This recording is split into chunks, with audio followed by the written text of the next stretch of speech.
Rien ne dit que la vérité sur la mort du président Kabila sera connue un jour. À ses funérailles, beaucoup de Congolais pleuraient, et d'autres discrètement se réjouissaient de la disparition d'un homme qui a toujours refusé de partager le pouvoir et qui n'a pas réussi à sauver l'unité de son pays. Mais tous se sont pris à espérer que son fils allait tenir enfin les promesses faites par son père un peu plus de 4 ans auparavant.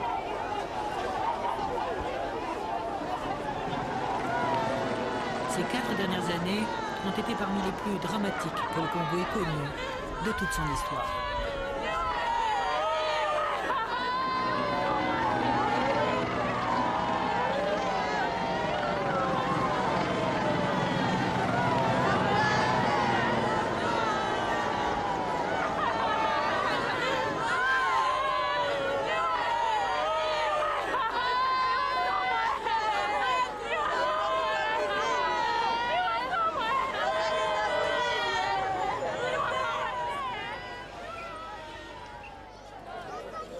Les camps de réfugiés Hutus du Kivu, en 1996.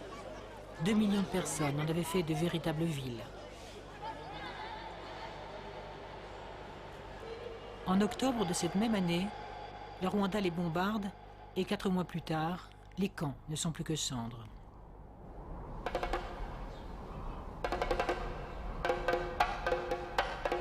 La guerre de libération qui a entraîné la chute du président Mobutu trouve en grande partie son origine dans la menace que constituaient pour le Rwanda voisin les Interahamwe, ces milices hutus rwandaises, et les anciens soldats de l'armée régulière, appelés phares, qui d'ici attaquaient le Rwanda. Depuis 1994, les Interahamwe et les phares, auteurs du génocide qui a coûté la vie à 800 000 Tutsis, préparaient, fomentaient, avec la bénédiction du président Mobutu, la reconquête du Rwanda, qui est bien décidé à ne pas se laisser faire.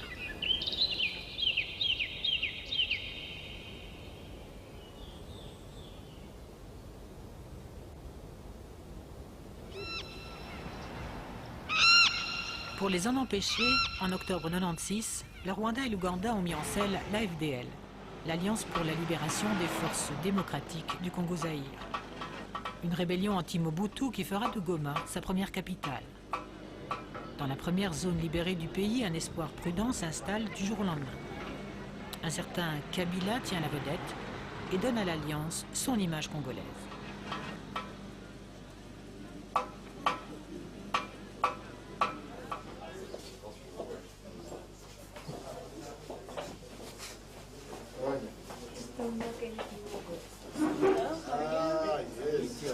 Dans le palais de Mobutu, devant des journalistes venus d'un peu partout, Kabila est comme un poisson dans l'eau. Et déjà, il annonce la couleur. Il se voit bel et bien le président d'un Zaïre, délivré de Mobutu, et sera reconnu comme tel par la communauté internationale.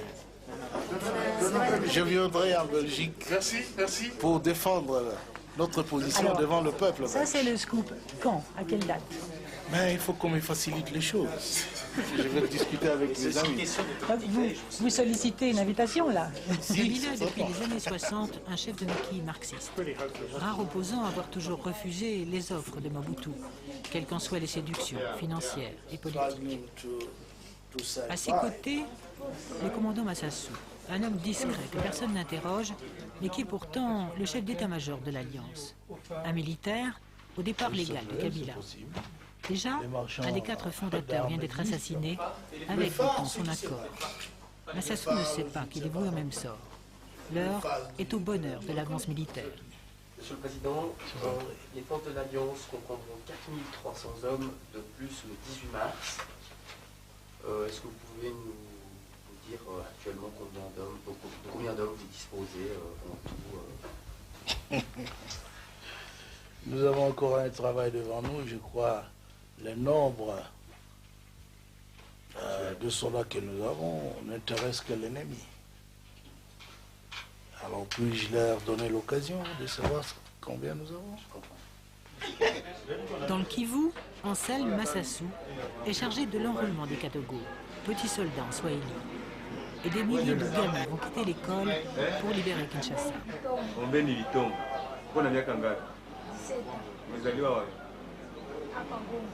Kabila en veut 100 000 pour faire oublier que ces vrais combattants sont les Rwandais, les Ougandais, les Angolais, qui sauront toujours éviter les caméras.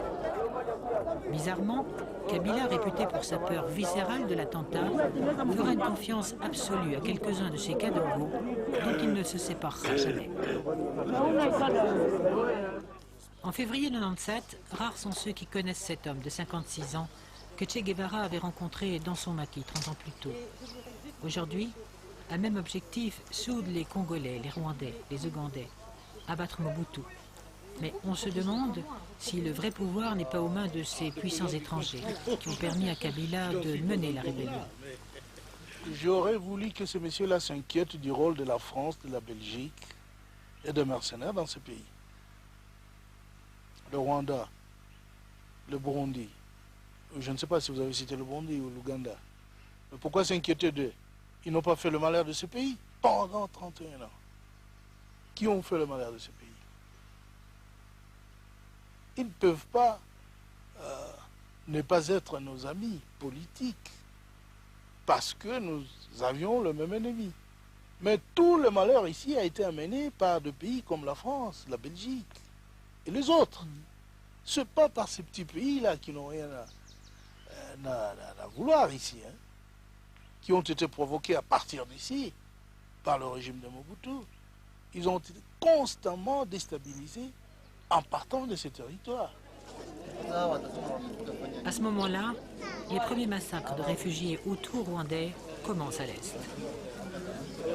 Ces massacres ne sont pas le fait des soldats de Kabila, mais otages des Rwandais et de leurs forces, Kabila laisse faire. Et cela ne lui sera jamais pardonné.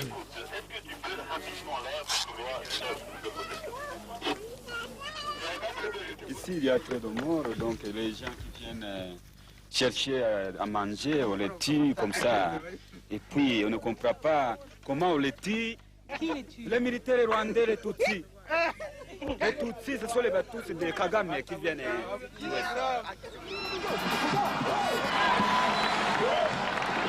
Parti de l'Est, la rébellion va prendre une ville après l'autre. Lubumbashi tombe le 9 avril. Laurent Désiré Kabila. Je demande au peuple d'applaudir son grand libérateur. Dans le stade de la capitale du Chaba, rebaptisé Katanga, la foule attend avec exubérance le discours de cet enfant du pays, un tribun qui sait comment la chauffer. Il va promettre des élections, la justice, la liberté, la fin de la corruption. La sécurité est stricte. Aux côtés de Kabila, des Kadogo, des Tutsis du Kivu et des membres de la diaspora anti-Mobutu venus des États-Unis et d'Europe. Déjà, son discours fait comprendre qu'il se méfie des autorités locales, fussent-elles respectables et respectées. C'est une des erreurs qu'il perdra.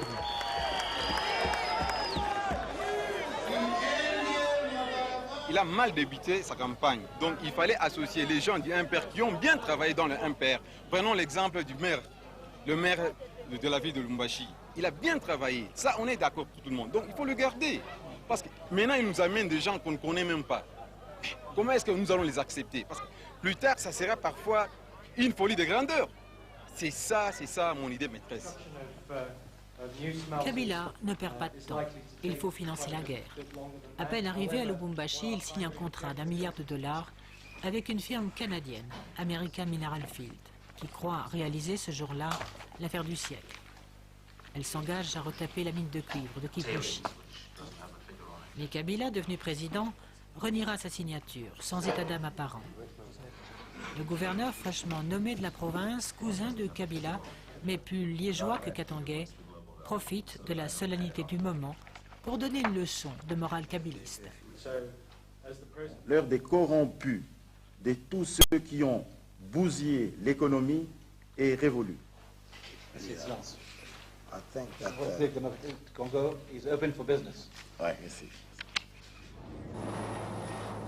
Pendant que l'Alliance continue son avance vers la capitale zaïroise, les diplomates s'affairent pour éviter un bain de sang. Après plusieurs tentatives avortées, Laurent Désiré Kabila va consentir à rencontrer le président Mobutu sur un bateau sud-africain au large de Pointe-Noire. Kabila se fera attendre longtemps. très longtemps. Le vieux président est très malade, rongé par le cancer, les abandons et l'humiliation d'une défaite annoncée. Cinglé par l'affront que lui inflige Kabila, Mandela, hôte de l'entrevue, ne pardonne pas à un homme qui s'est fait ce jour-là un nouveau lot d'ennemis. Kabila en réalité gagne du temps, car chaque heure qui passe rapproche ces hommes de Kinshasa. Le 16 mai, la DSP de Mobutu s'en va. La ville tombe le 17 mai. Les soldats de Mobutu rendent leurs armes sans résistance. S'il nous dit de déposer des armes, nous allons déposer avec sincérité. Nous ne voulons pas de désordre, nous ne voulons pas de bain de sang ici à Kinshasa.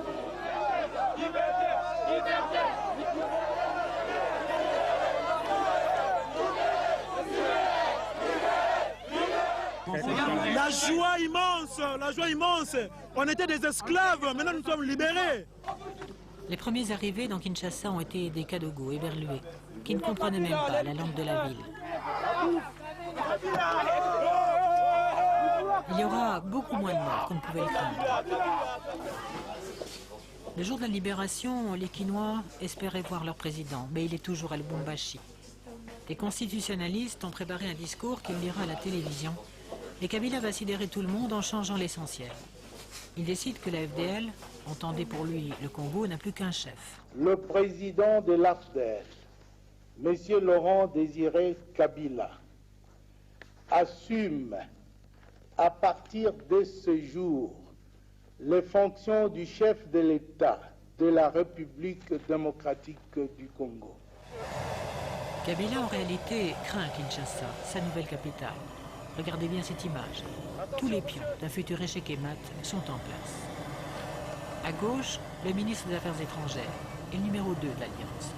Des alliés qui bientôt deviendront des ennemis. À droite, Rachidi Kassereke, un Kadogo, un jeune soldat, dont l'histoire du Congo retiendra le nom.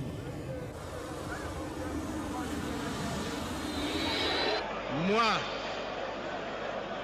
Laurent Désiré Kabila, président de la République, je jure fidélité à la nation.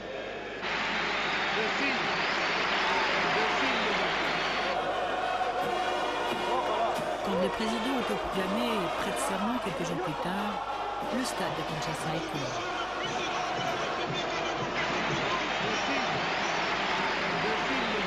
Les parrains sont là. Président de l'Ouganda, du Rwanda, du Burundi, ceux à qui il doit la victoire. Ces hommes d'État incarnent le renouveau politique et moral de l'Afrique. Apôtres de la bonne gouvernance, ils annoncent une ère où elle se passera enfin de l'Occident, tournera le dos à la corruption, à l'ethnisme, aux dictatures.